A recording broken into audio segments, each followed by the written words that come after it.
आजच्या नवीन ब्लॉगमध्ये आज आपण पुण्यावरून चाललेलो आहोत परिवैजनाथला, ज्या ठिकाणी बैद्यनाथ ज्योतिर्लिंगाचं दर्शन आपण घेणार आहोत. तर मी पुण्यावरून निघतोय 6:30 वाजता. पिंपरी चिंचवड स्टेशनवरती ट्रेन आहे.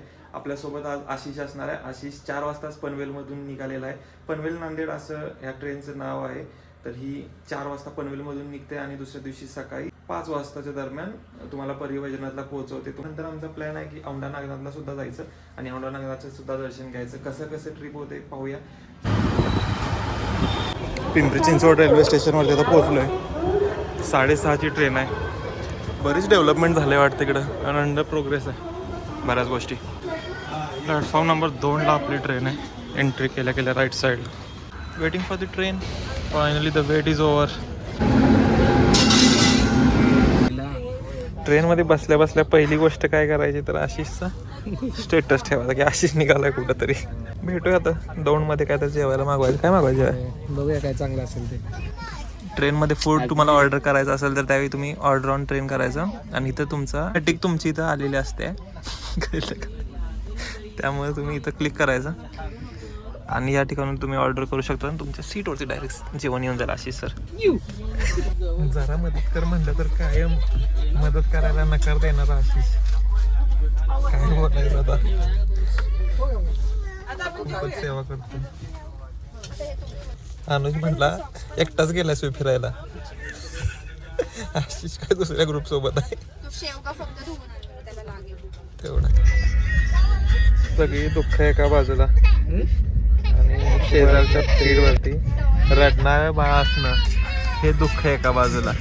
काय अशा आणि सध्या त्या दुःखात आम्ही आहे. ऑर्डर आले आमची. 1 तास लेट झाली ट्रेन. दौंड स्टेशनला पोहोचलो 9:30 वाजले. ना प्लेट दिल्या ना चमचा दिलाय. काय म्हणायचं अशा तुला. काय तरी प्लेट तर द्यायचं चमचा तर द्यायचं एवढं मागवलं आशिष ना आमच्या. टेस्ट तर चांगली आहे. टेस्ट खाऊन बघ चांगलं लागतं.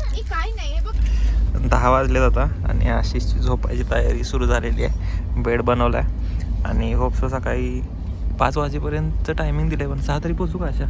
6 वाजेपर्यंत पोचू आपण आणि hope so will reach the destination by 6 AM. तरी 1 तास लेट चालू आहे सध्या ट्रेन.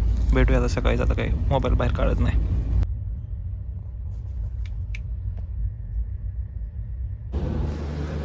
जिथं ट्रेन रात्री 1 तास लेट चालू होती तिथं आम्ही अर्धा तास लवकर पोहोचलो. 4:42 आम्ही परळीच्या स्टॉपवरती पोहोचलोय. अशा आता अनएक्सपेक्टेड होतं आम्हाला हे एवढ्या लवकर आम्ही पोचू. आता काय करायला आम्हाला माहिती नाही. आता फक्त तुम्हाला फ्रेश व्हायचं आणि दर्शन घेऊन तुमच्या डेस्टिनेशनला निघूया आपण. चला तर पुढे टेक्स्टबुक मधलं वाचून सांगताना अशी सकाळी 4:30 वाजता परळीच्या स्टेशनवरती. आता पुढचं आमच्या समोरचं सगळ्यात महत्त्वाचा टास्क असणार आहे की आम्हाला रूम शोधायचा आहे जिथं आम्हाला फ्रेश व्हायला चान्स देतील. आम्हाला काय रूम स्टेसाठी नको आहे आणि होप सो अशी रूम भेटावी आम्हाला. इथं तुम्हाला 20-20 रुपयाला शेअरिंग रिक्षा मंदिरापर्यंत भेटेल. पण ते तुमच्या रिस्कवर की तुम्ही घ्या. आम्ही सजेस्ट करू की 60 रुपये जाऊ दे आणि स्पेशल रिक्षा करा. डायरेक्ट मंदिरापर्यंत तरी पोहोचू देईल. आम्हाला सुद्धा डायरेक्ट मंदिरापर्यंत पोहोचवणार होते ते. फक्त आमच्यासोबत जे को पॅसेंजर होते त्यांना रूम्स दाखवायच्या होत्या. त्यामुळे आम्ही मग उतरलो. म्हणलं काय आम्ही चालत जातो. जवळच आहे मंदिर. दिसते समोर झेंडा दिसते का. तिथं मंदिर आहे. तर तिथपर्यंत आम्ही आता चालत जातो आणि आमच्यासाठी वॉशरूम आणि फ्रेश होण्यासाठी रूम शोधतो. आता आम्हाला ही रूम भेटल्या फ्रेश व्हायसाठी. 1 तासासाठी 300 रुपये पे केल्यात. बाकीचे पण चीप ऑप्शन्स अवेलेबल होते. पण आशिष म्हणला की आपल्याला कम्फर्टेबल पाहिजे. सो 300 रुपये देऊन आम्ही आता 1 तासासाठी रूम घेतलेली आहे. फ्रेश होतो आणि तुम्हाला डायरेक्ट भेटतो दर्शनाच्या वेळेला. थोडा महाग ऑप्शन आहे. पण महाग ऑप्शन आहे पण ठीक आहे. आता हे मंदिर इथंच आहे बघा. इथंच 200 मीटरच्या अंतरावरती वॉकिंग डिस्टन्सवरती मंदिर आहे. भक्त निवास आहे. हे बाकीचे असे काही ऑप्शन्स आहेत तुम्हाला इथं जिथं 50 रुपयात वॉशरूमला फ्रेश व्हायला भेटेल. पण अशी गर्दी आहे त्या ठिकाणी. त्यामुळं आशिष म्हटला की नाही आपल्याला प्रायव्हसी हवी आणि प्रायव्हसीसाठी आम्ही 300 रुपये घालवले जरा. ठीक आहे आशिषसाठी काय तेवढं करू शकतो आपण. चला तर आता दर्शन घेऊ. अजून एकदा मंदिराच्या समोरच तुम्हाला हे भेटून जाईल. इथंच तुम्हाला लॉकर रूमची सुविधा उपलब्ध आहे. जिथं तुम्ही 10 रुपये पर पर्सनच्या हिशोबाने तुमचं साहित्य ठेवू शकता आणि कंपल्सरी होते की साहित्य ठेवणं. असे लॉकर अवेलेबल आहेत तुम्हाला जर या ठिकाणी साहित्य ठेवायचं असेल. आणि बाबा झोपलेत. सॉरी बाबा, तुमची झोपमोड केली आम्ही.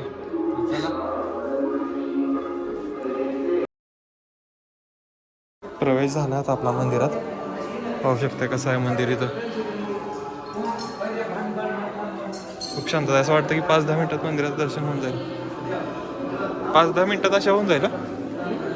5-10 मिनिट. या ठिकाणी 3 नंदी आहेत.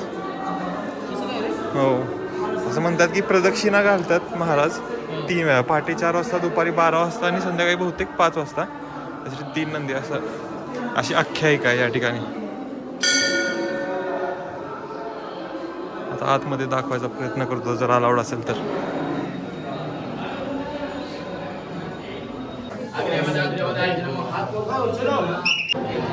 अतिशय सुंदर दर्शन झालं आमचं आता. खूपच सुंदर दर्शन झालं. या मंदिराच्या परिसरामध्ये तुम्हाला 12 ज्योतिर्लिंगांचे मंदिर पाहायला भेटतील. हे त्र्यंबकेश्वर आहे, कृष्णेश्वर समोर आहे, हे वैद्यनाथ ज्योतिर्लिंग. ओम नमः शिवाय. तर आता आमचं दर्शन झालंय आता परिवैद्यनाथ. आमचं आता दर्शन कसं झालं? दर्शन एकदम मस्त झालं. दर्शन गर्दी अजिबात नव्हती, त्यामुळं जाऊन आम्हाला मंदिराला थांबता आलं तिथं. खरंच दर्शन एकदम भारी. वैद्यनाथमध्ये वैद्यांचा वैद्य जे कोणी हे व्हिडिओ पाहतोय त्यांच्या सर्वांच्या आणि त्यांच्या कुटुंबियांच्या आरोग्यासाठी आम्ही प्रार्थना करतो आमच्या वतीनं. काय तुम्हाला अजून एक दूध दाखवलं. इथं अहिल्याबाई होळकरांचा स्टॅच्यू आहे. तर याचा अर्थ आहे की अहिल्याबाई होळकरांनी या ठिकाणचा जीर्णोद्धार 16व्या शतकात केलेला त्यांच्या राज्यात. म्हणजे त्यांनी बऱ्याच सगळ्या ज्योतिर्लिंगांचा जीर्णोद्धार त्यांच्या कार्यकाळात केला होता. तर तुम्हाला परभणीसाठी बस स्टॉपवरती नाश्ता करू आणि परभणीसाठी निघू. तर मला त्या गाईड नाही बनवू शकत. कोणतं एक मुलगा भेटला, त्याने आम्हाला थोडीशी माहिती दिली. त्याला म्हटलं सांग कॅमेरावर, पण तो नाही म्हणला. तर आशिष थोडंसं जे काय त्याच्यातलं समजलं ते सांगेल. आशिष काय समजलं? सांगितलं की अहिल्याबाई होळकरांनी इथं फक्त जे बाहेरचं जे मंडपाचं जे बाकीचं काम आहे त्याचा जीर्णोद्धार केला. जीर्णोद्धार केला. आणि बाकी इथं 3 नंदी आहेत.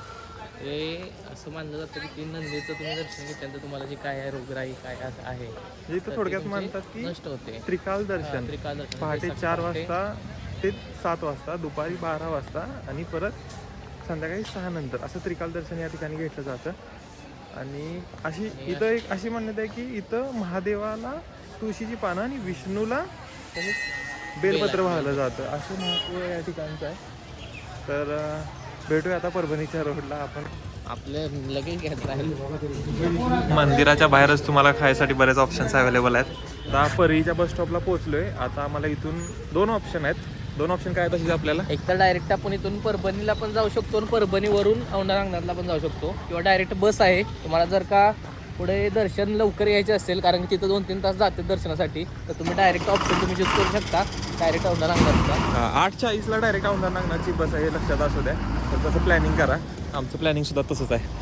तुमचं प्लॅनिंग जरा लवकर आलं. तर आता इथं सांगितलं आम्हाला की 8 वाजता डायरेक्ट औंढाची गाडी आहे. औंढा नागनाथची गाड्यात एका तासाला गाडी आहेत, त्यामुळे इथं जायची काय अडचण नाही. Station is under construction.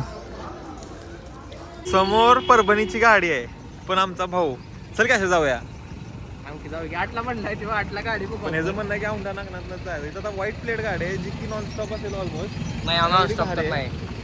जेव्हा स्वतःच्या मस्तीमुळे आपण गाड्या सोडतो त्यावेळी हे असं आहे, असं जाऊन शोधायला लागतात गाड्या. बघूया आता भेटतंय का गाडी.